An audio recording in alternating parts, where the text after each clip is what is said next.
Kolkata rape murder case ఇవాళ 21 August ఇది 2024 global black day. ఇది ఒక simple brutal rape and murder కాదు. అంటే ఒక వ్యక్తి ఇంకొక వ్యక్తి మీద చేసిన దాడి కాదు, 2-3 సిస్టమ్స్ కలిసి ఒక సిస్టమ్ మీద చేసిన దాడి. ఆ సిస్టమ్స్ అన్ని ఇంక్లూడెడ్ ఉన్నాయి, including medical fraternity. The case in question చూసుకుంటే the head of the institution కూడా కుమ్మక్కయ్యాడు అనే థియరీ చాలా ఉంది.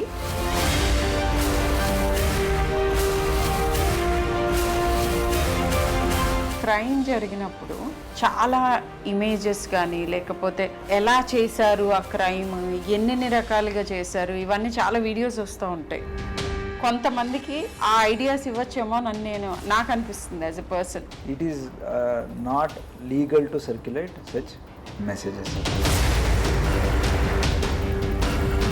Are there people who get encouraged ఇంత మరీ టూ మచ్ డీటెయిలింగ్ మూలన? ఎవరు ఎలాంటి టైంలో ఎలాంటి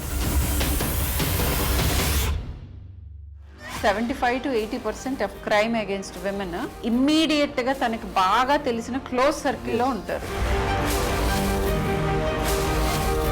డ్రగ్స్ అండ్ ఆల్కహాల్ ఈ రెండు ఎక్కువ అవుతున్న ప్రతి సొసైటీలో, ప్రతి ఏరియాలో క్రైమ్ రేట్ ఇంక్రీజ్ అవుతుంది. చాలా మంది ఫీమేల్స్ని డ్రగ్కి అలవాటు చేసి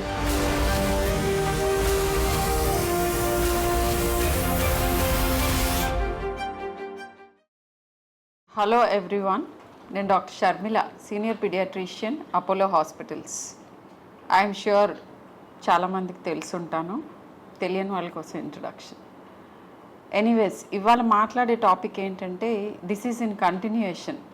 నిన్న నందిని మల్లు గారు, మన డిప్యూటీ చీఫ్ మినిస్టర్ గారి missus and Amma trust foundation చైర్పర్సన్తో మాట్లాడాను. ఇవాళ in continuation doctor Vineet IPS తోటి మాట్లాడబోతున్నాను. దేని గురించో మీకు ఆల్రెడీ అర్థమై ఉంటుంది. ఇప్పుడు దేశాన్ని కుదిపేస్తున్న కోల్కతా రేప్ మర్డర్ కేస్. అయితే స్పెసిఫిక్స్లోకి వెళ్ళే ముందు, అంటే ఎగ్జాక్ట్గా ఇంటర్వ్యూ ఎందుకు చేస్తున్నానో చెప్తాను. నెంబర్ 1, డాక్టర్ వినీత్ గారితోనే ఎందుకు మాట్లాడుతున్నాను అని అంటే, మా ఫ్రెటర్నిటీ డాక్టర్ గారు ఆర్థోపెడిషియన్, తర్వాత ఐపీఎస్లు చేసి పోలీస్ ఫోర్స్లోకి వచ్చారు. సో డాక్టర్స్ ఎక్స్పీరియన్స్ చేసేవన్నీ ఎక్స్పీరియన్స్ చేశారు. ఇప్పుడు పోలీస్ ఫోర్స్లో ఉండగా ఇంకా ఆ ఫోర్స్ గురించే కాకుండా ఆ ఫోర్స్కున్న ఇబ్బందులు కూడా మన ఎక్స్పెక్టేషన్స్కి పోలీస్ పర్టికులర్ సిచ్యువేషన్స్లో ఎందుకు చేస్తూ ఉండకపోవచ్చు, లేదా వాళ్ళ పర్స్పెక్టివ్, అసలు దీని గురించి ఒక హ్యూమన్ బీయింగ్గా ఆయన రెస్పాన్స్ ఏంటి, ఒక ఐపీఎస్ ఆఫీసర్గా ఆయన ఏం ఫీల్ అయ్యారు, ఇవన్నీ తెలుసుకోవటానికి ఈ చిట్ చాట్. బట్ కొంత బ్యాక్గ్రౌండ్ ఇస్తాను దీని గురించి. ఏంటంటే కోల్కతా రేప్ మర్డర్ కేసు ఇవాళ 21 ఆగస్ట్ ఇది 2024 global black day, protest day ఇది, అందుకే బ్లాక్ వేసుకున్నాను. దేని గురించి ప్రొటెస్ట్ అంటే, ఇట్లాంటి violence against women, particularly health care వర్కర్స్కి అగెయిన్స్ట్గా వయలెన్స్ ఎలా మనం ఆపగలుగుతాం అనే దాని గురించి డిస్కషన్ జరుగుతోంది. ఈ పర్టికులర్ కేస్ గురించి ఒక మంచి thing in all the bad things, ఒక మంచి థింగ్ ఏం జరిగిందంటే, సుప్రీం కోర్టు సువోమోటో కింద ఈ కేసు తీసుకోవటం అంటేనే ఇది చాలా rarest of the rarest things.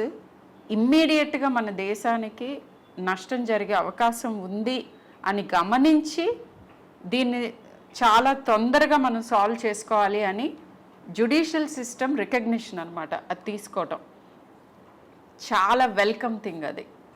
So anyway, తర్వాత ఇది ఎటువైపు మళ్ళుతుంది, ఏం జరుగుతుంది, ఇవన్నీ మన ఎవరని చెప్పలేని విషయాలు. బట్ ఇదొక ఇంపార్టెంట్ డెవలప్మెంట్.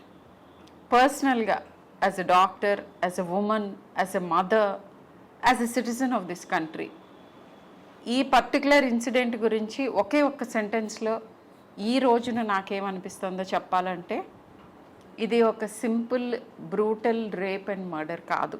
అంటే ఒక వ్యక్తి ఇంకొక వ్యక్తి మీద చేసిన దాడి కాదు, 2-3 సిస్టమ్స్ కలిసి ఒక సిస్టమ్ మీద చేసిన దాడి. ఆ సిస్టమ్స్ అన్నీ ఇంక్లూడెడ్ ఉన్నాయి, including medical fraternity. Medical fraternity నుంచి జరిగిన హాని ఎవరి ద్వారా జరిగిందంటే principal of the college and maybe some other colleagues of hurts.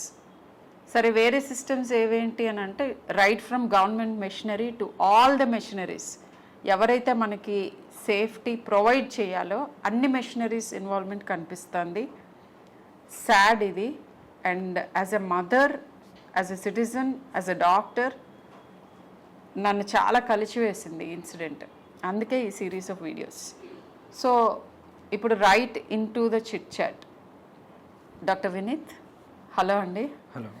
మీరు ఇది ఒప్పుకున్నందుకు మాతో మాట్లాడటానికి big thank you to you. ఏంటంటే లైక్ ఇట్ యాక్చువల్లీ రీఎష్యూర్స్. ఏమనంటే police force is also wanting to do things. Of course it is wanting to do things, but ఇట్లాంటి సడన్గా agitate చేసే థింగ్స్ జరిగినప్పుడు కూడా ఎస్, మేము కూడా మాట్లాడదలుచుకున్నాము, మా థాట్స్ షేర్ చేసుకోదలుచుకున్నాము, మేము కూడా ఎంపథైజ్ చేస్తున్నాము, జరిగిన దాని గురించి మాకు కూడా దుఃఖంగా ఉంది అని మీరందరూ ఎప్పుడూ చెప్తూ ఉండొచ్చు. బట్ పబ్లిక్కి తెలిసేట్టుగా మీరు చెప్పడానికి ఒప్పుకున్నందుకు a big thank you to you. So about yourself, do you want to tell us, మీరు అంటే what made you come into this profession from a doctor's profession, and ఇప్పుడు మీకేం అనిపిస్తోంది ఆ షిఫ్ట్ గురించి మీ అభిప్రాయం?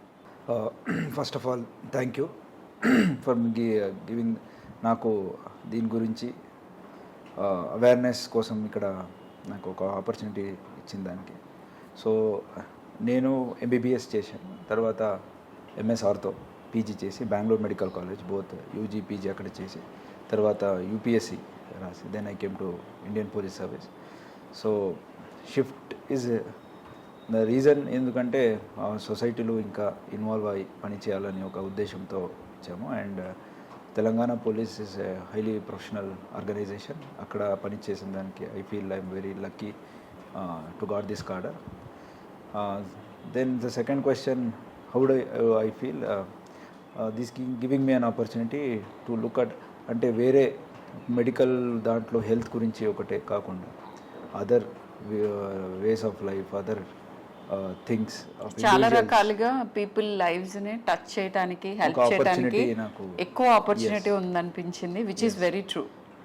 సో యువర్ ఫస్ట్ రెస్పాన్స్, మీరు అందరిలాగానే మీరు కూడా న్యూస్ చూస్తుంటారు, లేదా వినుంటారు, లేదా చదువుంటారు. ఈ పర్టికులర్ ఇన్సిడెంట్ అండ్ దీని ముందు కూడా హెల్త్ కేర్ ప్రొఫెషనల్స్ మీద వైలెన్స్ గురించి లిటిల్ డిస్కషన్ జరుగుతోంది ఫర్ మెనీ ఇయర్స్.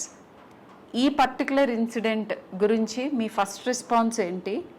ఆ తర్వాత రిఫైన్డ్గా, మోర్ బ్యాలెన్స్డ్గా మీకున్న అనుభవం మొత్తం కలిపి వచ్చే రెస్పాన్స్ ఏంటి? ఈ 2 రెస్పాన్సెస్ చెప్పండి. First thing is your human response. So first as any other human, నాకు కూడా ఇది చూసి చాలా అన్ఫార్చునేట్ ఇన్సిడెంట్ అనిపించింది. అండ్ ఒకరిని రేప్ జరగడం, తర్వాత murder, it is very inhuman.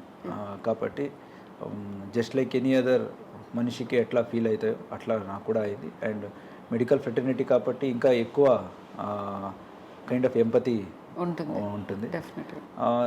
Next తర్వాత ఇప్పుడు పోలీస్ కూడా ఉన్నాను కాబట్టి ఇది బ్యాలెన్స్డ్ ఉండాలి ఇప్పుడు. సో ఆ కేస్ గురించి స్పెసిఫిక్గా నేనేం చెప్పలేను.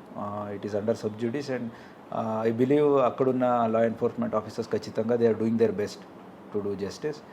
సో దాని గురించి ఇంకా చెప్పాలంటే how it could have been prevented. I think that is what I want to hear from you. And ఇదొకటే ఇన్సిడెంట్ కాకుండా వేరే any kind of small incidents ఉండొచ్చు, అలాంటికి ఎట్లా రెస్పాండ్ అవ్వాలి, అది చేస్తే వీ కెన్ డెఫినెట్లీ ప్రివెంట్ చేయవచ్చు.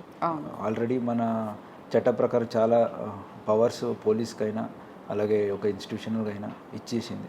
సో దాన్ని అవేర్నెస్ అందరికీ వచ్చేస్తే దెన్ ఖచ్చితంగా ఇలాంటి ఇన్సిడెంట్స్ కొంతవరకు at least కొంతవరకు prevent ఖచ్చితంగా మనం ప్రివెంట్ చేయవచ్చు.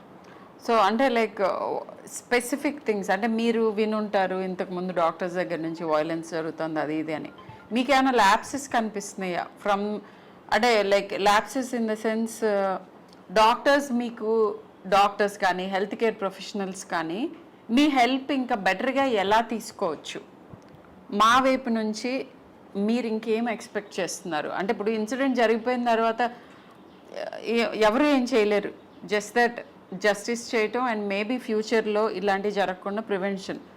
బట్ జరగక ముందు ఇప్పుడు ఒక జూనియర్ డాక్టర్ లేదంటే ఒక నర్స్ లేకపోతే ఒక పారామెడిక్, ఎమర్జెన్సీలో ఉన్న పారామెడిక్స్, వీళ్ళ మీద ఇమ్మీడియట్ ఇదేంటంటే హై ప్రెషర్ సిచ్యువేషన్స్ లైక్ అందరికీ ఎమోషన్స్ ఎక్కడేవో ఉంటాయి హెల్త్ కేర్లో ఉన్నప్పుడు ఆ పేషెంట్స్ అటెండెన్స్. సో ఇలాంటి సిచ్యువేషన్లో ఎలా మిమ్మల్ని అప్రోచ్ అవ్వాలి? సపోజ్ నేను there is a health care professional, కొంచెం వైలెంట్గా కనిపిస్తుంది situation middle of the night. So what do we do? Yes, hospital security ఉంటుంది, బట్ బియాండ్ దట్ పోలీస్గా మీరు ఏం చెప్పదలుచుకున్నారు?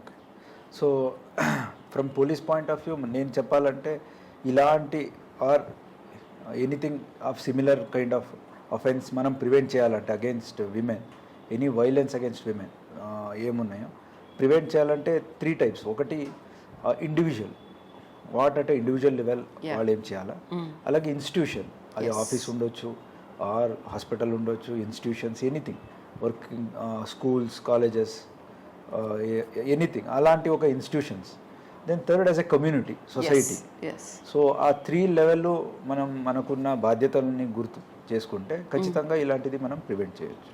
సో మెడికల్ ఫీల్డ్ ఏదంటే first it is one of the emergency services, fire, police, అలాగే even medical department 24 hours run అవ్వాల్సింది. And that gives opportunity for others to pick out the vulnerable. అంటే vulnerable ఎవరు? Night పూట, రాత్రి పూట సింగల్గా moment చేసేది, hospitals ఇక్కడ పెద్దగా ఉంటాయి. సో ఇలాంటి సందర్భంలో chances are that they may be targeted. So మనం ఈ 3 ఐడియాస్ని మనం అందరికీ అవేర్నెస్ చెప్పాలి. అంటే ఒంటరిగా ఉండకూడదు high pressure areas. Individual level అంటే ఇండివిజువల్ ఆ లెవెల్లో ఎట్లా ప్రికాషన్ చేసుకోవచ్చు. చెప్పండి. ఫర్ ఎగ్జాంపుల్ ఎవరైనా వన్ ప్లేస్ నుంచి ఇంకొక ప్లేస్కి వెళ్ళాలంటే దెన్ వాళ్ళకి తెలిసిన వాళ్ళకి ఎవరికైనా చెప్పి నేను ఇక్కడి నుంచి ఇక్కడికి వెళ్తున్నాను ప్రయర్ ఇన్ఫర్మేషన్ ఒకటి. దెన్ సెకండ్ వాళ్ళ దగ్గర ఉన్న ఫోన్ నంబర్లు ఉంటాయి. So we have women safety apps ఉన్నాయి, అలాగే 100 డయల్ ఉంది. వాళ్ళకి ఏదైనా కష్టం అయితే అంటే విత్ ఇన్ ది ఇన్స్టిట్యూషన్ అయితే ఎవరికైనా చెప్పొచ్చు, లేకపోతే ఎవరినైనా తోడు తీసుకెళ్ళవచ్చు. బై ఛాన్స్ అలాంటిది లేకపోతే ఒంటరిగా ఆఫీస్ నుంచి ఇంటికి ఎక్కడైనా వెళ్తే దెన్ యాప్స్ ఉన్నాయి, అది యూస్ చేస్తే ఖచ్చితంగా వాళ్ళని ట్రాక్ చేయడం మన తెలంగాణ పోలీస్ యాప్లు ఉన్నాయి కాబట్టి అది we can track it. So we can help her reach very well. Then third thing is individually learning certain self defence techniques or sprays ఏమైనా ఉంటాయి, అది లాస్ట్ డిఫెన్స్గా. అంటే ఇవన్నీ pepper spray or any other thing if they can carry it in their hand bags. So and primary defence techniques అని నేర్చుకుంటే which is ఇప్పుడు ప్రతి స్కూల్లో కానీ కాలేజెస్లో కానీ నేర్పిస్తున్నారు. Very right. I think you pointed out. School లెవెల్లో ఏదైనా నేర్పిస్తే యాజ్ ఎ పీడియాట్రిషియన్ అది చాలా డీప్గా హత్తుకుంటుంది మన బ్రెయిన్ వైరింగ్ జరుగుతున్న టైమ్. సో డూస్ డోంట్స్ అంటే ఏది ఎలాంటి వాళ్ళ మనకి డేంజర్ కాజ్ చేయగలరు అనే అవగాహన పిల్లల్లో చిన్నప్పటి నుంచి, ఏ సిచ్యువేషన్స్, ఎలాంటి మనుషులు, వీటిని మనం అవాయిడ్ చేయాలి లేదా ఇమ్మీడియట్గా హెల్ప్ తీసుకోవాలి అనే దాని గురించి స్కూల్ లెవెల్లో అవగాహన కల్పించాలి. స్కూల్ లెవెల్లో అవగాహన రావాలంటే టీచర్స్కి ట్రైన్ అవ్వాలి అండ్ పేరెంట్స్కి కూడా తెలిసేలాగా వర్క్షాప్స్ చేయాలి. ఇండివిజువల్. సెకండ్ ఇండివిజువల్ లెవెల్ ఏదంటే ఫర్ ఎగ్జాంపుల్ అది ఒక సిచ్యువేషన్ కాకుండా రెగ్యులర్గా వర్క్ ప్లేస్లో కొన్నిసార్లు మన కలీగ్సే they might pass certain comments or మనం ఏం చేస్తాం యూజువల్గా అది రిపోర్ట్ చేయం. Reporting if you see it is somewhere around 25 to 30%. ఒక 100 విమెన్కి ఎక్కడైనా జరిగితే only 25 to 30 women are ready to go and complaint or even less. Yes. So ఇప్పుడు there is a broken window theory. ఒకసారి ఒక విండో ఒక ఇంట్లో బ్రేక్ అయి ఉంటే then it is seen that అది ఇమీడియట్గా రిపోర్ట్ చేయకపోతే then further damages are more. Okay. Similarly ఒక్క టైం ఏదైనా ఇలాంటి remarks or bad remarks, sexual related remarks ఏదైనా చేసినప్పుడు అక్కడున్న girl or women if she ఇది వదిలేద్దాం,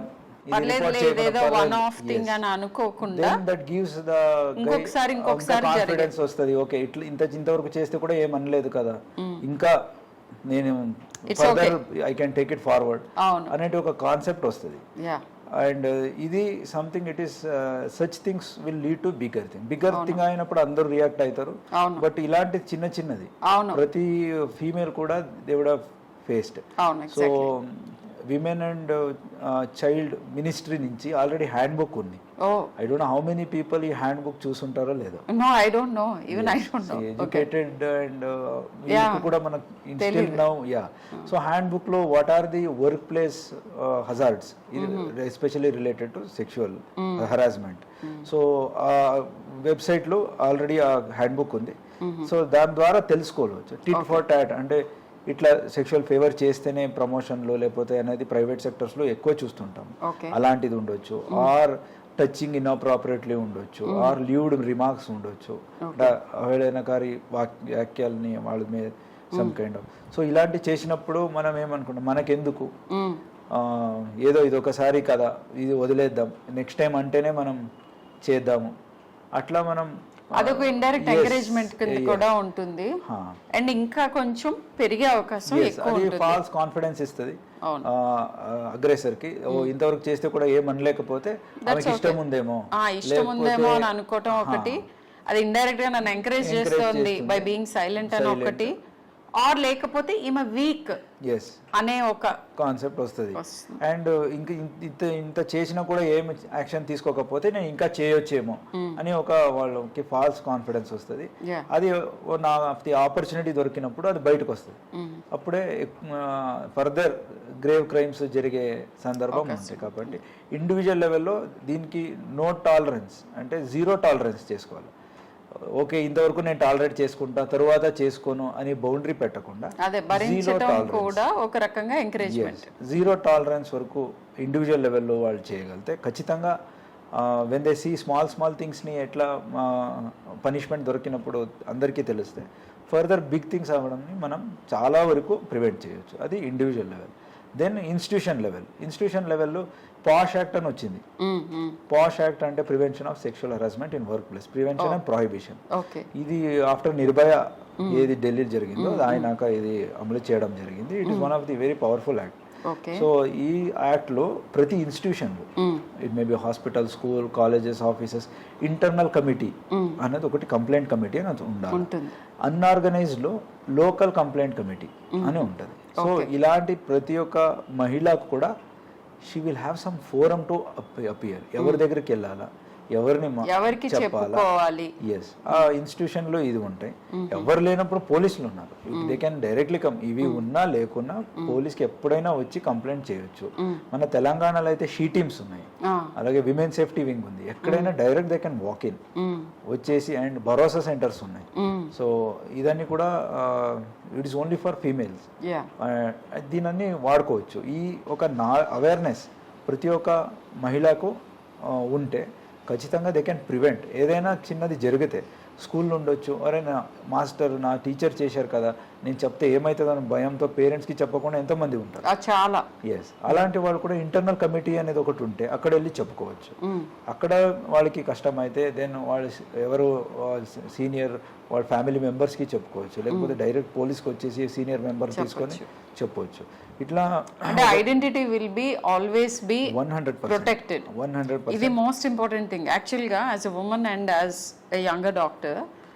ఎక్కువ మంది భయపడేది ఏంటంటే మనకి గ్రూమింగ్లో కల్చరల్గానే మన కంప్లైంట్ చేయటం విక్టిమ్ని యాక్చువల్గా విక్టిమ్ షేమింగ్ ఉంటుంది. నువ్వేం చేసావో, వాడు అలా అన్నాడంటే నువ్వేం చేస్తుంటావు, ఈ కైండ్ ఆఫ్ దాంతో ఎక్కువ మంది అసలు కంప్లైంట్ చేయరు. సో ఆ భయం ఉంటుంది, నా గురించి ఎక్కువ మంది తెలిసిపోతుందేమో, నేను అన్నానని తెలుస్తుందేమో అని. సో ఈ సందర్భంగా చెప్పేది ఏంటంటే మీ ఐడెంటిటీ ప్రొటెక్ట్ చేస్తూ మీకు హెల్ప్ చేస్తారు పోలీస్ అని చెప్తున్నారు సార్. సో ఇదొకటి I think all of us should know and feel safe about it. Yes. So institutions లెవెల్లో how many medical colleges as of now will have internal complaints committee? So అది ఉన్నాయా లేవా అని ప్రతి ఒక్కరు ఇప్పుడు చెక్ చేసుకోవాలి. ఎగ్జాక్ట్లీ. అలాగే ప్రతి ఒక్క ఇండివిజువల్ లెవెల్ కూడా వాళ్ళు వెళ్ళి కలిసి ప్రిన్సిపల్ కైనా అక్కడ డీన్ డైరెక్టర్ ఎవరు ఉన్నారో ఇలాంటిది ఒకటి సిస్టమ్ ఉందా ఇన్ ప్లేస్? ఆల్రెడీ ఉంటుంది by now because it is mandatory కాబట్టి యాజ్ పర్లా ఉండుంటుంది. బట్ అట్లా ఉన్నది అనేది అందరికీ అవేర్నెస్ ఉండకపోవచ్చు. సో బట్ మీరు ఈ మాట అంటూ ఉండగానే వ్యూవర్స్కి నాకు కూడా ఒకటి క్వశ్చన్ వచ్చింది. ఏంటంటే ఇప్పుడు ద కేస్ ఇన్ క్వశ్చన్ చూసుకుంటే the head of the institution కూడా కుమ్మక్కయ్యాడు అనే థియరీ చాలా ఉంది. And as an individual, as a citizen నాకు కూడా అలానే అనిపిస్తుంది. అలాంటి సందర్భంలో ఏం చేయాలి? ఓకే, ఈ పర్టిక్యులర్ కేస్ గురించి కాకుండా ఇలాంటి వేర్ అదర్ మెంబర్స్ అంటే నాకు సేఫ్ గా అనిపించట్లేదు సుపీరియర్ అప్పుడు ఇఫ్ నాట్ దిస్ కేస్ వేరే కేసెస్ లో ఎక్కడ ఒక దగ్గర హెడ్ మాస్టరే ఇన్వాల్వ్ అయ్యారు లేకపోతే ప్రిన్సిపలే ఇన్వాల్వ్ అయ్యారు, ఇలాంటి సందర్భంలో police are there directly walk in she teams ఉన్నాయి, అక్కడికి వెళ్ళి కంప్లైంట్స్ దరఖాస్తు చేయొచ్చు. భరోసా సెంటర్స్ ఉన్నాయి, అక్కడంతా ఫీమేల్ కౌన్సిలర్స్ ఉంటారు, అలాగే ఫీమేల్ పోలీసులు ఉంటారు, లేడీ ఆఫీసర్స్ ఉంటారు. వాళ్ళు వెళ్ళి డైరెక్ట్ వాళ్ళకి జరిగిన ఏదేది వేదన ఉందో అన్నీ కూడా వాళ్ళతో చెప్పుకోవచ్చు. సో ఖచ్చితంగా ఇది irrespective of the status of the individual who is aggressor, అంటే ఎవరు ఇలాంటి బాధితులకి ఇట్లా క్రైమ్ చేసిన వాళ్ళు ఎవరు ఉంటారో వాళ్ళని ఏ స్టేటస్ ఉన్నా కానీ వాళ్ళని చట్టపరంగా ఏం యాక్షన్ తీసుకోవాలో ఖచ్చితంగా చేస్తాం. బట్ ఫస్ట్ థింగ్ ఈస్ అసలు అవేర్నెస్ అంటే చెప్పగలగాలి ముందే. ఇప్పుడు చాలాసార్లు జరిగిన తర్వాత ఒక విపరీతమైన చర్యలోకి వెళ్తుంది. అంతవరకు వెయిట్ చేయకుండా ముందే మమ్మల్ని అప్రోచ్ అయితే హెల్ప్ చేస్తామని చెప్తున్నారు. That is an important thing. And next thing ఏంటంటే ఇప్పుడు ఈ క్రైమ్ జరిగినప్పుడు నేను ఇది జస్ట్ క్యూరియస్గా అడుగుతున్నాను. చాలా ఇమేజెస్ కానీ లేకపోతే ఎలా చేశారు ఆ క్రైమ్, ఎన్ని రకాలుగా చేశారు, ఇవన్నీ చాలా వీడియోస్ వస్తూ ఉంటాయి డిజిటల్ మీడియంలో.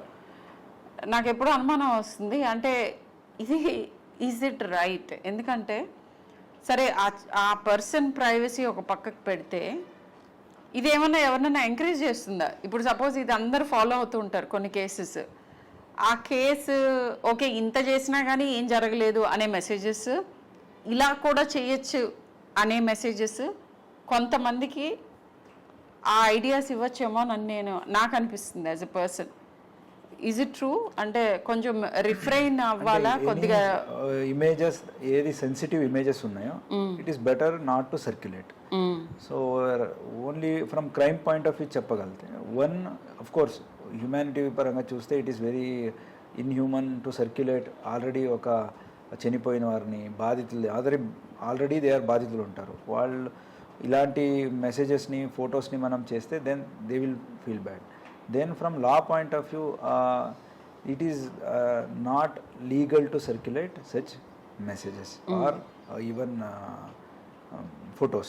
Okay. Then third thing, from crime point of view, sharing the details of the case when it is under investigation, so that may be detrimental to investigation. Ante investigation cheye dantlo already ivanni bayitiki vaste then in a way అది ఇంపీడ్ చేసినట్టు అవుతుంది. కాబట్టి అలాంటిది చేయకుండా ఉంటేనే it is better for society, for the case and individual also. అంటే psychology of criminals గురించి ఒకటి ఐ వాంటెడ్ టు ఆస్క్. ఇట్లా అంటే ఈ హై ప్రొఫైల్ కేసెస్లో ఈ ఎక్స్టెన్సివ్ ఇన్ఫర్మేషన్ బయటకు వస్తుంది, వద్దన్నా కాదన్నా వీటన్నిటిలో. వాళ్ళ సైకాలజీ ప్రకారం I do not know, I wanted to know is ఎవరైనా are there people who get encouraged ఇంత మరీ టూ మచ్ డీటెయిలింగ్ మూలన? అంటే క్రైమ్ అసలు అలా ఉంటుందా?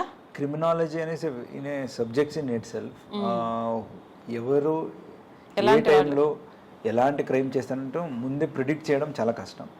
బట్ ఒకసారి క్రైమ్ అయినాక రెట్రోస్పెక్టివ్ చూస్తే they may be having some childhood ట్రామాస్లో ఏదైనా అయి ఉంటుంది, లేకపోతే వాళ్ళు పెరిగే ఎన్విరాన్మెంట్లో వాళ్ళకి ఏదో ఇది ఓకే అని చెప్పే ఉంటుంది. ఉంటుంది. దెన్ నార్మలైజేషన్, క్రైమ్ చేసే వాళ్ళ మధ్యన పెరుగుంటే నార్మలైజేషన్ ఆఫ్ క్రైమ్స్. అంటే డైలీ చంపేయడం చూస్తుంటే ఓకే చంపడం అనేది ఎగ్జాంపుల్గా అక్కడ ఎక్కడ ఉండకపోవచ్చు, బట్ ఇలాంటివి చూస్తుంటే హీ మే గెట్ ఇన్సెన్సిటివ్. అతని దృష్టిలో ఇది తప్పు కాదు అనే ఫీలింగ్ అనమాట. జస్ట్ సో పిల్లలు పెంచుతున్న తరుణంలోనే అది స్కూల్స్కి బాధ్యత ఉంటుంది, పేరెంట్స్కి బాధ్యత ఉంటుంది, చుట్టూ ఉన్న మనుషులందరికీ కూడా బాధ్యత ఏముంటుందంటే ఏదైనా విపరీత ధోరణి పిల్లల్లో కనిపిస్తూ ఉంటే, ఇప్పుడు నేను నా కన్సల్టేషన్ రూమ్లో చూస్తాను కొన్నిసార్లు పిల్లలు పేరెంట్స్ని చెంప మీద కొడుతూ ఉంటారు. అది ఏ రకంగా నార్మల్? వీళ్ళు నవ్వుతూ ఉంటారు. సో అంటే ఇప్పుడు ఈ చెంప మీద కొట్టిన పిల్లలు అందరూ ఏదో తీవ్రవాదులు అయిపోతారని కాదు, కానీ సార్ చెప్పినట్టు మొగ్గలో ఉన్నప్పుడు తుంచాలి. ఎనీ నెగిటివ్ బిహేవియర్ ఎంకరేజ్ చేయకూడదు. ఈ రకంగా బార్డర్ లైన్ ఇంత తీవ్రమైన క్రైమ్స్ అవ్వకపోవచ్చు, కానీ వేరే వాళ్ళని నొప్పించే పనులు చెయ్యటం అనేది డిస్కరేజ్మెంట్ మనం చిన్నప్పటి నుంచి చేయాలి. ఇది irrespective of the sex of the child, అది బాయ్ అవ్వచ్చు, గర్ల్ అవ్వచ్చు. ఇక్కడ నేను ఐఎమ్ నాట్ జెండర్ బయాస్డ్. ఈ రోజుల్లో నేను చూస్తున్న చోట్ల అబ్బాయిలు కూడా చాలామందికి చాలా రకాల సమస్యలు ఉంటున్నాయి, అమ్మాయిలకి ఉన్నట్టుగానే చాలా రకాల సమస్యలు వస్తున్నాయి. సో అబ్బాయిలైనా అమ్మాయిలైనా ఎవరికైనా కానీ పెంపకంలో వేరే వాళ్ళని ఇబ్బంది పెట్టడం ఓకే అనే అభిప్రాయం మన పెంపకంలో ఉండకూడదు. అండ్ ఇవన్నీ చేసినా కూడా సైకలాజికల్ అబరేషన్స్, పర్సనాలిటీ ప్రాబ్లమ్స్, తర్వాత ఇతరత్ర చాలా సైకియాట్రిక్ అబరేషన్స్ చిన్నతనంలోనే పేరెంట్స్ గుర్తించగలుగుతారు. వాటిని కార్పెట్ కిందకు తొయ్యకుండా మీ పీడియాట్రిషియన్తో, సైకాలజిస్ట్తో, సైకియాట్రిస్ట్తో ఒకసారి డిస్కస్ చేస్తే చాలామందిని మనము విక్టిమైజ్ అవ్వకుండా, అంటే వీళ్ళు వెళ్ళి వేరే వాళ్ళ మీద అగ్రెషన్ చేయకుండా ఆపగలుగుతాం. అండ్ మీ పిల్లలు ఎవరైతే ఈ అగ్రెషన్ చేస్తున్నారో వాళ్ళకి అలా ఎందుకు జరుగుతోంది, కొన్నిసార్లు అది కాల్ ఫర్ హెల్ప్. అంటే బుల్లీ చేస్తున్నాడు అంటే ప్రాబబ్లీ వాడు బుల్లీ అవుతున్నాడా, లేదా వాడికి ఇది నార్మల్ అని ఎందుకు అనిపిస్తుంది అని చెక్ చేసుకుంటే మీ పిల్లల్ని కాపాడుకోగలుగుతారు. సొసైటీలో కూడా ఇట్లాంటి ప్రాబ్లమ్స్ రాకుండా మీరు ప్రివెంట్ చేసినట్టు అవుతుంది. సో ఆ బాధ్యత పేరెంట్స్ మీద ఉంటుంది. టీచర్స్ చెప్పినప్పుడు ఈ రోజుల్లో నేను చూస్తున్న ట్రెండ్ ఏంటంటే టీచర్స్ ఎవరు పేరెంట్స్ని పిలిచి ఓకే మీ పిల్లవాడు ఇలా చేస్తున్నాడు చూసుకోండి అని చెప్పగానే టీచర్ మీద అగ్రెషన్ వచ్చేస్తుంది పేరెంట్స్ది. అది తప్పు. టీచర్కి మీ పిల్లల్ని మంచిగా చూడటం, చెయ్యటం అండ్ ఒక బాధ్యతాయుతమైన పౌరుడి కింద మలచటం అనే ఒక ఇంటెన్షన్ తప్ప వేరే ఇంటెన్షన్ ఉండదు. కొన్నిసార్లు మిస్అండర్స్టాండ్ చేసుకోవచ్చు, but most of the times paediatricians లాగానే నేను ఎప్పుడు చెప్తాను, వేల మంది విద్యార్థుల్ని చూసిన అనుభవంతో పేరెంట్స్, టీచర్స్ యూజువల్గా ఈ పిల్లాడు ఏదో తేడాగా ఉన్నాడు అని చెప్పారంటే మీరు అది నెగ్లెక్ట్ చేయకుండా ప్రాపర్ ప్రొఫెషనల్ హెల్ప్ తీసుకోండి. అప్పుడు చాలా వరకు మనం ప్రాబ్లమ్స్ని ప్రివెంట్ చేయటం అవుతుంది. Yeah, back to the questions. So similarly on similar lines మీరు చెప్పినట్లు సేమ్ ఇండివిజువల్ అయింది. ఇప్పుడు ఇన్స్టిట్యూషన్లో ఇట్లా వాళ్ళు for example safe and security ఇట్లా ఆర్కిటెక్చర్ వరకు వచ్చింది. సో వేరే దేశంలో చూస్తే మేబీ బార్సిలోనా ఉండొచ్చు, వియన్నా ఉండొచ్చు, ఈవెన్ నౌ ఇండియాలో కూడా గుడ్ సిటీస్లో ఆర్కిటెక్చర్ కూడా child safety architecture, women safety architectures వస్తుంది. బిల్డింగ్లో కూడా లైటింగ్ ఉండొచ్చు, విజిబిలిటీ ఉండొచ్చు, అండ్ ఎక్కడెక్కడ ప్రైవసీ అంటే లాంజెస్ ఉండొచ్చు, టాయిలెట్స్ వాళ్ళని కూడా ఎక్కడో మూలలు పెట్టకుండా, లైట్ లేని కాడ పెట్టకుండా, where majority of POCSO act అంటే చైల్డ్ మీద జరిగే వైలెన్స్ ఏమున్నాయి ఇలాంటివి ప్రివెంట్ చేయగలుగుతాం. సో ఇది ఇన్స్టిట్యూషన్స్ లెవెల్లో వాళ్ళు చేసుకుంటే. అలాగే కమ్యూనిటీ అంటే ఇట్లా మీరు చెప్పినట్లు పేరెంట్స్ వాళ్ళ పిల్లల్ని ఎట్లా how to bring about, teachers what all. ఇప్పుడు టీచర్స్లో ఇలాంటి అవేర్నెస్లో అట్ రైట్ ఏజ్ మనం చెప్పగలిగితే ఈ హ్యాండ్ బుక్స్లన్నీ కూడా అట్ ది ఆల్ యూనివర్సిటీస్లో మనం చేయగలితే సమ్ కైండ్ ఆఫ్ అవేర్నెస్ చేయగలితే, అలాగే ఇలాంటిది నాకు జరిగింది అని చెప్పినప్పుడు అట్లా జరుగుతూనే ఉంటాయి, నువ్వు అదన్నీ మాట్లాడొద్దు అని చెప్పకుండా, majority of the times aggressor will be known people, acquaintance, 80% it will B acquaintance. Actually నేను అది చాలా surprising thing, 75 to 80% of crime against women ఇమ్మీడియట్గా తనకి బాగా తెలిసిన క్లోజ్ సర్కిల్లో ఉంటారు. సో ఇట్లున్నప్పుడు అరే అతనే కదా, మీ రిలేటివే కదా, ఇతన్ని మనం చెప్పకుండా ఆపేద్దాం అని కాకుండా, నో మ్యాటర్ వాట్, ఇది జీరో టాలరెన్స్, ఎవరు చేసినా కానీ దాన్ని రిపోర్ట్ చేద్దాం. ఇట్లా కమ్యూనిటీ వరకు ఈ రోల్ ఇండివిజువల్ నుంచి ఇన్స్టిట్యూషన్స్కి వచ్చి కమ్యూనిటీ వరకు ప్రతి ఒక్కరికి ఇట్లా అన్ని రోల్స్ అండ్ రెస్పాన్సిబిలిటీస్, బాధ్యత అన్నీ కూడా తీసుకొని చేయగలిగితే ఖచ్చితంగా ఇలాంటిని మనం ప్రివెంట్ చేయొచ్చు. యా, జీరో టాలరెన్స్ గురించి సార్ అన్నప్పుడు నాకు ఇంకొకటి గుర్తొచ్చింది. ఈ పర్టికులర్ కేసు గురించి నేను సిటిజన్గా మాట్లాడుతూ ఉంటే ఇమ్మీడియట్గా ఐఎమ్ ష్యూర్ ఈ వీడియో చూసి వాళ్ళందరికీ అనిపిస్తుంది, ఈ అమ్మాయి ఏదో ఒక క్రైమ్ని టాలరేట్ చేయకుండా ప్రతిఘటించినందుకే ఇది జరిగింది అనే వాదన చాలా బలంగా ఉంది. మరి ఇలాంటి సిచ్యువేషన్ ఎలా ఫేస్ చేయాలి? నేనైతే నా పిల్లలకి ఏం చెప్తాను, యాజ్ ఎ ఇండివిజువల్ నేనేం చేస్తాను, యాజ్ ఎ జూనియర్ డాక్టర్ ఎవరికైనా ఏం అడ్వైస్ ఇస్తాను? ఒకటి ఏంటంటే, మనకి మన పురాణాల్లో కూడా చెప్పారు, ఇప్పుడు యుద్ధం ఎప్పుడు ఒక మనిషి చేయకూడదు. కృష్ణ భగవానుడు ఉన్నాడు, ఆయన మొత్తం కురుక్షేత్రం అంతా సింగిల్ హ్యాండెడ్గా చేయగలడు కదా, ఎందుకు అంతమంది అన్ని రకాలుగా అలా డిఫరెంట్ వేస్లో చేయాల్సి వచ్చింది? సో ప్రతిదానికి ఒక పద్ధతి అనేది ఉంటుంది. విపరీతమైన తీవ్రమైన ఎమోషన్స్కి గురి అవ్వకుండా ఆలోచనతో ఎలా చేస్తే మనం అనుకున్న గోల్ రీచ్ అవుతాము అనే ఈ ప్రాపర్ ప్రాసెస్ ఆఫ్ థింకింగ్ ఉండాలి అని అంటే, జూనియర్ డాక్టర్స్ కానీ ఎనీవన్ లైక్ 20s, ఎర్లీ 20sలో ఐడియలిస్టిక్ థింకింగ్ ఉన్న ఏజ్లో మీకు మెంటర్షిప్ ఉండాలి. అంటే మీరు ఏదైతే మీకు ఏవేవి అనిపిస్తున్నాయో, ఇవి తప్పుగా ఉంది ఈ సిస్టంలో, లేకపోతే ఇది తప్పుగా ఉంది నా చుట్టూతా అని అనిపించినప్పుడు హైరార్కీని స్లోగా ఎస్కలేట్ చేయాలి. ఫస్ట్ ఇమ్మీడియట్ మన first inner circle family, friends, తర్వాత మన కొలీగ్స్, హయ్యర్ ఒఫీషియల్స్, ఈ సర్కిల్స్ అన్నిటినీ అలర్ట్ చేసుకుంటూ వెళ్తే అట్ సమ్ పాయింట్ మీకు ప్రాక్టికల్ సొల్యూషన్ ఏంటి అనేది తెలుస్తుంది. ఒక్కళ్ళే సిస్టంతో ఢీ కొనటానికి అది that is not an intelligent thing, అది నిజంగా తెలివైన పని కాదు. కొన్నిసార్లు ప్రాణ నష్టం జరుగుతుంది, మీరు చేద్దాం అనుకున్న పని అసలు జరగనే జరగదు. ఇంకొన్నిసార్లు ప్రాబబ్లీ ఇలా చెయ్యటం మూలానే మీకు ఉన్న నష్టం కంటే ఎక్కువ నష్టం జరిగే అవకాశం ఉంటుంది. సో మీ సీనియర్ కొలీగ్స్ తోటి మాట్లాడండి. వర్క్ ప్లేస్ గురించి అయితే వాళ్ళు ఇచ్చిన సలహాలు తీసుకోండి. కూల్ మైండ్తో ప్రాబ్లం ఏంటో ఆలోచించండి. ఆ తర్వాత స్టెప్ తీసుకోండి. మీకు ఎప్పుడు డెఫినెట్గా అండగా ఉండటానికి ఎవరో ఒకరు దొరుకుతారు సిస్టంలో. ఆ సిస్టమ్ని కరెక్ట్గా స్టడీ చేసి ప్రతిఘటించాలి. సో డైరెక్ట్గా ఢీ కొనకుండా మనకి ఎక్కడ ఎలా చేసుకోవాలి అనేది అవగాహన తెచ్చుకోవాలి. ఇది చాలా ఇంపార్టెంట్. సో ఎక్కువ మందితో మాట్లాడండి, కూల్ హెడ్తో ఆలోచించండి, ఆ తర్వాత నిర్ణయాలు తీసుకోండి. సో హెల్త్ కేర్ సిస్టంలో వయలెన్స్ని ప్రివెంట్ చేయడానికి ఇప్పుడు యుఎస్లో డయల్ 911 అని ఒక పాట నేర్పిస్తారు నర్సరీలో ఉన్న పిల్లలకు కూడా. పేరెంట్స్ వాళ్ళని గదివినా కూడా 911 డయల్ చేయండి అని నేర్పిస్తూ ఉంటారు చిన్నప్పటి నుంచి. అలా ఏదన్నా ఒక specific what you call speed dial number specific for the health care professionals ఉందా, లేదా 100 I think as for as I know is the speed dial number. So anything like that. నంబర్లు ఉన్నాయి. One is 112 emergency is emergency number. India మొత్తం ఎక్కడైనా 112 dial చేయొచ్చు. అలాగే 100 dial.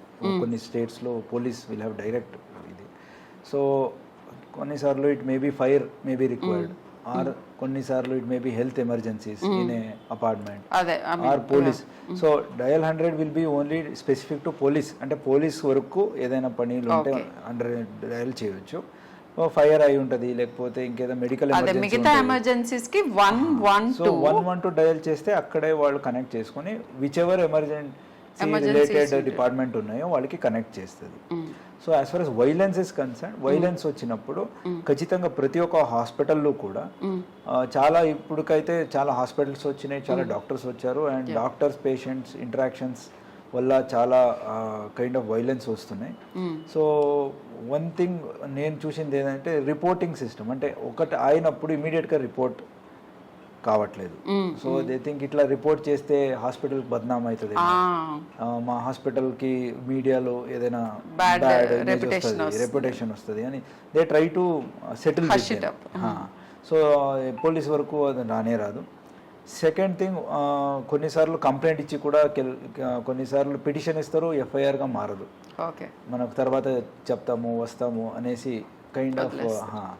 So ఇవన్నీ చేస్తే ఏమవుతుందంటే ఓకే ఆయన అట్లా చేసి కూడా మనం ఏదో ఒక రకంగా దాన్ని మనం సెటిల్ చేసుకోవచ్చు. ఒక ఫాల్స్ నమ్మకం సొసైటీకు మనమే ఇస్తున్నట్టు అవుతుంది. ఎలాంటి any against any health worker any kind of violence వస్తే ఇమీడియట్ దాన్ని ఖచ్చితంగా వాపస్ తీసుకోకుండా అది ఖచ్చితంగా రిపోర్ట్ చేయాలని హాస్పిటల్స్కు ఆదేశం చేసి, అలాగే మన దగ్గరకు వచ్చేస్తే మళ్ళీ రిటర్న్ తీసుకోకుండా దాన్ని వాళ్ళు ఎఫ్ఐఆర్ చేయగలిగితే మనం వాళ్ళ మీదే యాజ్ పర్ లా చట్టపరమైన యాక్షన్స్ తీసుకుంటే ఆ మెసేజ్ అందరికీ వెళ్ళిపోతుంది.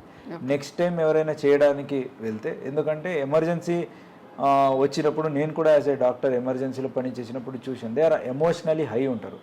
వాళ్ళ mother father they will be on death bed, child they will be on death bed. అప్పుడు మనం వాళ్ళకి లాజిక్ చెప్పాలంటే ఇంకోటి చెప్పాలంటే వాళ్ళు వినరు. ఖచ్చితంగా దే విల్ బి అప్పుడు they may not be in a right state of mind to listen. So అలాంటి సందర్భంలో ముందే వాళ్ళకి ఒక మెడికల్ కౌన్సిలింగ్, సోషల్ వర్కర్ అని ఉంటారు యూజువల్ గా ఇప్పుడు చాలా హాస్పిటల్స్ లో. So counselling other than social worker కాకుండా ఒక కౌన్సిలింగ్, అంటే ఆ డిసీజ్ మెడికల్ కౌన్సిలింగ్ చేస్తారు, హౌ టు కోప్ అప్. ఎమర్జెన్సీలో వచ్చినా గానీ ఎమర్జెన్సీ ట్రీట్మెంట్ ఇచ్చిన టైంలోనే వాళ్ళని తీసుకొచ్చి ఇలాంటి సందర్భంలో ఇట్లా ఉంటది అని ఒక అవుట్కమ్ ఆఫ్ ద ఇల్నెస్ అన్ని రకాలుగాను 360 డిగ్రీ వాళ్ళకి counselling is the key to prevent violence, primary prevention. అక్కడే దానికి ఏదైనా చేయాలి. తర్వాత ఏదైనా ఇమీడియట్ అయితే ఇమీడియట్ డయల్ 100 చేసి అక్కడ మనం రెస్పాండ్ అవుతాం.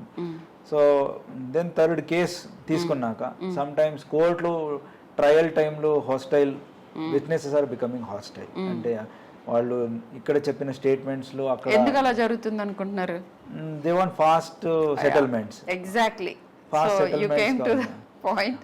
ఏంటంటే long drawn things or justice which is not quick and swift is justice not gotten. But సిస్టమ్స్కి టైం పడుతుంది, ఎందుకంటే పొరపాటున కూడా ఎప్పుడు కూడా రాంగ్ పీపుల్ని పనిష్ చేయకూడదు.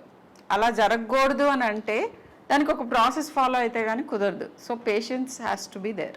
That is what I think sir. So long run process ఉండొచ్చు, but definitely justice will be వచ్చే వస్తుంది. So in a population where we form 1.4 as of now, so ఉన్నప్పుడు we cannot expect same way as in other countries. It takes time. But అయినా కానీ with whatever given schedule or with given burden, criminal justice system is acting at its own, I mean like it's high స్పీడ్లోనే own ethics. And కొన్నిసార్లు there are certain things which may delay. For example a person may not turn up for giving statements. అది criminal justice సిస్టంలో మనం అతనికి ఇంటికి వెళ్ళి ఇంటి పగలకొట్టి లోపల వెళ్ళి అతని స్టేట్మెంట్ రాపించుకోలేము. విట్నెసెస్ వాళ్ళు రావాలా, వాళ్ళు they take 1 month, sometimes 2 months. So చూసే వాళ్ళకి పోలీస్ డిలే చేస్తున్నారు. సిస్టంలో డీలేస్ కి చాలా రకాలుగా ఉంటాయి రీజన్స్. అన్నిటికీ వీళ్ళు కావాలని వీళ్ళ వెనక ఏదో ఇంటెన్షన్ ఉంది, మమ్మల్ని హెల్ప్ చేయకూడదు అనుకుంటున్నారు, ప్రెషర్ ఉండి మమ్మల్ని తప్పుదో పట్టిస్తున్నారు అని మిస్అండర్స్టాండ్ అంటే చేసుకోకుండా కొన్ని ఏరియాలో ఇట్లా జరగవచ్చు. There Yeah, may be ఇవి certain కూడా ఉంటాయి బట్ అన్ని అవే కాదు అని అంటున్నారు. అన్ని అవే కావు. So there are certain limitations in investigation, limitations in trial. But as a అన్ని సొసైటీ ఇదన్నీ కూడా కన్సిడర్ చేసి ముందుకెళ్తే మనం ట్రయల్ కోసం అంతవరకు కూడా will see the end of it అని వెళ్తే ఖచ్చితంగా వైలెన్స్ కూడా తగ్గుతాయి. And majority of the times violence అయినప్పుడు అక్కడున్న ఒక సెక్యూరిటీ గార్డ్స్ ఎవరు ఉంటారో అన్ని సడన్గా ఎంతమంది రావాలో ఆ డ్రిల్ అని చేసి ఉండరు. I don't know how many హాస్పిటల్స్లో మాక్ డ్రిల్స్ చేసి ఉంటారు. ఇలాంటి ఒక 10 మంది వస్తే 10 మంది సెక్యూరిటీ ఎక్కడెక్కడ ఉన్న వాళ్ళు ఎక్కడ ఎట్లా రావాలి, what is the distress call ఏంటి, వాళ్ళు they can prevent at least assault on doctors. Yeah so property కొన్నిసార్లు అక్కడ గ్లాసులు ఉంటాయని పగల కొడతారు. Okay, glass can be again we can fix it up. But any doctors or any health workers మీద జరిగిన వైలెన్స్ ఏముంది then it will be may not be severe injuries but ఆ ట్రామా, మెంటల్ ట్రామా, అవును ఆ kind of dedication for duty. అరే ఎన్ని చేసినా ఇట్లానే అవుతుంది. ఎగ్జాక్ట్లీ, మీరు చాలా రెలవెంట్ పాయింట్కి వచ్చారు. I think viewers should know this. Problem ఏమవుతుందంటే ఆ ఇమోషన్ని మీరు ఎక్స్ప్రెస్ చేసినప్పుడు పేషెంట్ అటెండెన్స్ మీకు ఆ ఒక్క మొమెంట్ని మీ చైల్డో లేకపోతే మీ పేరెంటో లేకపోతే ఇంకొకళ్ళో రికవర్ అయిన తర్వాత మీరు మర్చిపోతారు. కానీ ఎవరి మీద అయితే అసాల్ట్ జరుగుతుందో వాళ్ళని డెఫినెట్గా అది జీవితాంతం వెంటాడుతుంది. అండ్ దాని మూలాన వాళ్ళు హెల్ప్ చెయ్యాలి అనే యాటిట్యూడ్ని కాస్త వెనక్కి తీసుకోవచ్చు. సో అది యాక్చువల్లీ మంచిది కాదు.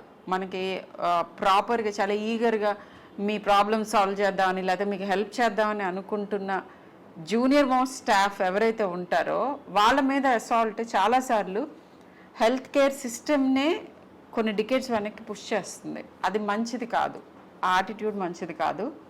అండ్ ఈ సందర్భంగా నేను చెప్పదలుచుకున్న ఇంకో పాయింట్ ఏంటంటే, నేను ప్రైవేట్ సెక్టర్లో పనిచేస్తున్నాను అపోలో హాస్పిటల్లో. మాకు ఎక్స్ట్రీమ్లీ గుడ్ సిస్టమ్ ఉంది. ఇప్పుడు సార్ చెప్పినవన్నీ మాకున్నాయి. మాకు ప్రాపర్ సెక్యూరిటీ ఉంది, ఇమ్మీడియట్ ఎఫెక్ట్ సెక్యూరిటీ పర్సనల్ ఉంటారు. And any kind of workplace harassments అన్నీ ఇమ్మీడియట్గా చిటికలో సాల్వ్ చేస్తారు. Harassment is almost not there. బట్ ఇదే కేసు అన్ని చోట్ల ఉండదు. పర్టికులర్లీ రిమోట్ ఏరియాస్లో, చిన్న ఇన్స్టిట్యూషన్స్లో, తర్వాత గవర్నమెంట్ లెడ్ ఇన్స్టిట్యూషన్స్ వేర్ ఇంత పెద్ద హంగు స్టాఫింగ్ లేని చోట్ల ఎక్కువగా జరుగుతూ ఉంటాయి ఇవన్నీ. ఇక్కడ కూడా మీకు అవేర్నెస్ అండ్ జీరో టాలరెన్స్ అది ఉంటే కనుక చాలా వరకు ప్రివెంట్ చేయొచ్చు అని చెప్తున్నారు సార్. అండ్ వన్ ఎగ్జాంపుల్, నేను ఏఎస్పీగా ఉన్నప్పుడు Bhadrachalam Kothagudem I was there. అక్కడ చింతవర్రే అని ఒక ఇన్సిడెంట్ అయింది. గూగుల్ కొడితే తెలిసిపోతుంది. అక్కడ చిన్న పిల్లల్ని ఒక teacher he sexually abused. So that was during time of corona. అయినా కానీ immediately court responded. We registered, మనం కేసు రిజిస్టర్ చేసాము, అరెస్ట్ చేసాము. With in 3 months, 3 to 4 months లోపలనే అతనికి లైఫ్ సెంటెన్స్ దొరికింది. సో జస్టిస్ అంటే ఖచ్చితంగా వీ హ్యావ్ ఆపర్చునిటీస్. అంటే కంప్లీట్ ఎప్పుడు కూడా డిలే అవుతూనే ఉంటుంది అని కాదు. సీరియస్నెస్ ఆఫ్ ది కేస్ తీసుకొని మనం ఇమీడియట్గా అది కూడా ట్రయల్కి తీసుకోవచ్చు. అండ్ కోర్ట్ కూడా ఇమీడియట్ రెస్పాండ్ అవుతుంది. అండ్ చాలా కేసెస్లో, ఇది నా పర్సనల్ ఎక్స్పీరియన్స్ కాబట్టి గుర్తుంది, అలాంటి చాలా కేసెస్లో కూడా ఇమీడియట్ ఫాస్ట్ కోర్ట్ ట్రయల్స్ చేసేసి ఇమీడియట్ ఫాస్ట్ ట్రాక్ కోర్ట్స్ అంటాము, ఇమీడియట్గా they will take it up for trial and continuously తీసేసుకొని అర్లీగా, అంటే ప్రాపర్ వేరే కేసెస్లో అయితే 1 year తీసుకోవచ్చు, 2 years తీసుకోవచ్చు. ఇలాంటి కేసెస్లో విత్ ఇన్ 3 months కోర్ట్ కూడా రెస్పాండ్ అవుతుంది. Especially child related sexual offences ఉంటే. So reporting is always good. Delay అవుతుందని రిపోర్ట్ చేయకుండా ఉంటే అసలే జస్టిస్ దొరకదు. అండ్ ఇలాంటివి ఇంకా కొంచెం ఎక్కువ అయ్యే అవకాశం ఉంటుంది. టాలరేట్ చేస్తున్న కొద్దీ ఎక్కువ అవుతాయి అని చెప్తున్నారు. ఎస్, బట్ ఇక్కడ మేబీ ఐ థింక్ సార్ చెప్పినవి అన్నీ కరెక్ట్గా తీసుకున్నాను. 75 to 80% ఆఫ్ ది కేసెస్లో లైక్ సిస్టమ్స్ ఇట్లానే ఫంక్షన్ అవుతాయి, కరెక్ట్గానే వెళ్తాయి. కానీ ఆ 20% ఇంకా కూడా హెల్త్ కేర్ ప్రొఫెషనల్స్కి పర్ఫెక్ట్గా లాస్తోనే ప్రివెంట్ చేయడానికి, వాళ్ళ మీద aggression number 1 and quick justice. ఎందుకంటే ఈ సందర్భంలో నాకు ఇమ్మీడియట్గా గుర్తొచ్చి నా నాకు బాధ అనిపించే కేసు ఏంటంటే లాస్ట్ ఇయర్ కేరళలో జరిగిన ఒక జూనియర్ డాక్టర్ 22-year-old డాక్టర్ మీద ఒక నేరస్తుడు స్టాబ్ చేసి ఆమె చనిపోయింది. సో దానికి ఇంకా నా దృష్టిలో జస్టిస్ దొరకలేదు. లెటస్ సి ఎందుకు జరిగింది అనేది నిట్టిగ్రిటీ డీటెయిల్స్ నాకు కూడా తెలియదు. బట్ ఇలాంటివి డిస్కరేజింగ్గా ఉంటుంది. బట్ యాజ్ ఎ సిటిజన్ మనం ఏం చేయాలంటే మన దగ్గర ఉన్న ఫస్ట్ మోస్ట్ ఇంపార్టెంట్ వెపన్ ఏంటంటే ఓట్ చేయాలి. డాక్టర్స్ చాలామంది ఓటింగ్కి వెళ్ళరు, వాళ్ళ డ్యూటీస్లో ఉన్నామంటారు, ఇంకోటి అంటారు. సో ఓట్ చేయటం ఈజ్ కంపల్సరీ. అండ్ నేర ప్రవృత్తి ఉన్న పాలకుల్ని మనం ఎన్నుకోపోవటం is the first important thing that we should be doing. ఇది చాలామంది చాలాసార్లు చెప్పుంటారు, బట్ ఇది మళ్ళీ ప్రూవ్ అవుతుంది. సో చివరికి అటు తిరిగి ఇటు తిరిగి మనందరూ చేయాల్సిన పనులేంటి, ఇండివిజువల్గా మనము జీరో టాలరెంట్ ఉండి కరెక్ట్ సిస్టంలో కరెక్ట్ టైంలో కరెక్ట్ రెస్పాన్స్తో వీటన్నిటిని ట్యాకిల్ చేసుకోవటం అందరి మీద ఉన్న బాధ్యత. ఇది గవర్నమెంట్ ఇలా చేయాలి, పోలీస్ ఇలా చేయాలి, లేకపోతే హాస్పిటల్ అథారిటీస్ ఇలా చేయాలి, ఇవన్నీ చేయాలి, డెఫినెట్గా చేయాలి. కానీ ఇండివిజువల్గా మనం ఎలా రెస్పాండ్ అవుతున్నాం, మన కొలీగ్కి మనం ఎంత హెల్ప్ ఇస్తున్నామో, మనం ఎలా బిహేవ్ చేస్తున్నాం, మనం ఎవరిదన్నా మోడెస్ట్ని ట్రాన్స్గ్రెస్ చేస్తున్నాం, ప్రతి ఒక్కళ్ళు లోపల ప్రశ్నించుకోవాలి ఇది. అండ్ అది చాలా ఇంపార్టెంట్.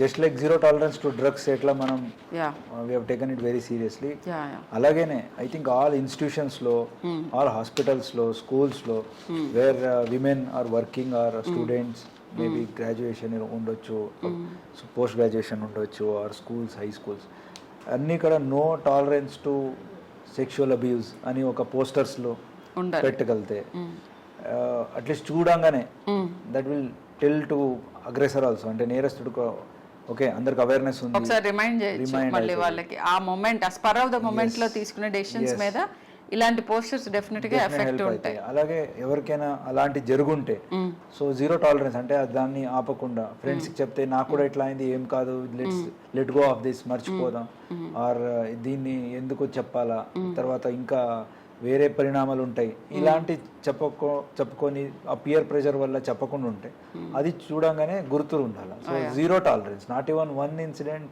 గోస్ అన్రిపోర్టెడ్, అంటే ప్రతి ఒక్క ఇన్సిడెంట్ని కూడా రిపోర్ట్ చేయాలా అనేది ఒకటి మ్యాండేట్గా ప్రతి ఇన్స్టిట్యూషన్స్ తీసుకుంటే, including hospitals or other thing. మీరు మాట్లాడుతుండగానే నాకు ఇంకొకటి, one more thing that I wanted to bring light to the viewers. Drugs and alcohol ఈ రెండు ఎక్కువ అవుతున్న ప్రతి సొసైటీలో, ప్రతి ఏరియాలో క్రైమ్ రేట్ ఇంక్రీజ్ అవుతుంది. సో అగైన్ నేను పేరెంట్స్కి చెప్తున్నాను ఇది, ఎందుకంటే చాలామంది ఈ మధ్య అడోలసెంట్ కిడ్స్ వచ్చినప్పుడు ఆల్కహాల్ తీసుకోవటం ఎర్లీగానే ఓకే అని అనుకుంటున్నారు. ఇంకా విపరీతమైన పరిణామం నేను చూస్తున్నది ఏంటంటే మ్యారిజువానా స్మోకింగ్ అనేది పేరెంట్స్ కూడా ఓకే అనుకుంటున్నారు. సో ఐ థింక్ ఇంకా ఇలా అన్నీ ఓకే అనుకుంటే క్రైమ్ కూడా ఓకే అని అనుకోవాల్సిన పరిస్థితి వస్తుంది. సో ఇవి ఎక్కడైతే ఎక్కువ ఉంటాయో ఇవన్నీ మనం చిన్నప్పటి నుంచి ఇన్స్టిల్ చేయాల్సిన values.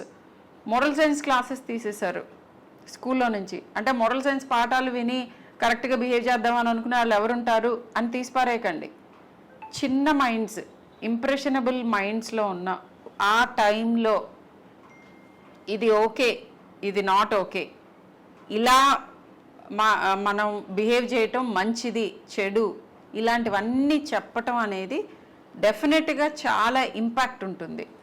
So I mean as far as drugs are concern, అందరికీ ఒక రిక్వెస్ట్ ఏదంటే, ఎవరెవరు చూస్తున్నారో all viewers, if you are a parent or if you may be teenage or you may be in your early age of adulthood, అందరికీ కూడా ఒక request ఏదంటే, drug seems cool, అంటే ఇది తీసుకుంటే బాగుంటుంది అనేది, ఆల్కహాల్ కూల్ ఉంటుంది. కొన్ని మీడియాలు కూడా అంటే like it may be any kind of film ఉండొచ్చు ఆర్ సిరీస్ ఉండొచ్చు, మేబీ ఇండియన్ ఆర్ ఇంటర్నేషనల్, ఏది చూసినా సమ్టైమ్స్ దాన్ని కొంచెం చూపిస్తారు కూల్గా.